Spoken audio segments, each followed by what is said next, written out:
আমাদের মাথা অনেক ঋণের বোঝা, এই জন্যই তো মানুষের বাসায় কাজ করতে হয়।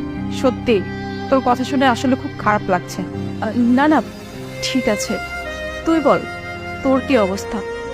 তুই তোর লেখাপড়া তেমন ভালো ছিলি না, কিন্তু দেখে মনে হয় অনেক বড় ফ্যামিলির ছেলেকে বিয়ে করেছিস। বাড়ি গাড়ি অনেক কিছুই আছে দেখছি। এই বাড়িটা আমার হাজবেন্ডের না, এই বাড়িটা হচ্ছে আমার। তোর মানে? তুই তো ভালো করে জানতে আমি পড়াশোনা অতটা ভালো ছিলাম না, কিন্তু আমি তো খেলাধুলাতে ভালো ছিলাম, এটা তো তুই ভালো করে জানিস। তো পড়াশোনা শেষ করার পর আমি ভাবলাম আমি খেলাধুলাতে ফোকাস করি। তো সেখানে প্র্যাকটিস করতে গিয়েই আমার হাজবেন্ডের সাথে আমার পরিচয় হয়, তারপর ওর সাথে আমার বিয়ে হয়। আমরা যখন দুজন বিয়ে করি তখন ওরও অবস্থা ভালো ছিল না, কিন্তু ভাগ্যের কি নির্মম পরিহাস, আমি ওর থেকে এগিয়ে গিয়েছি। আর এই বাড়ি গাড়ি সবকিছু আমার নিজের টাকাতে করেছি।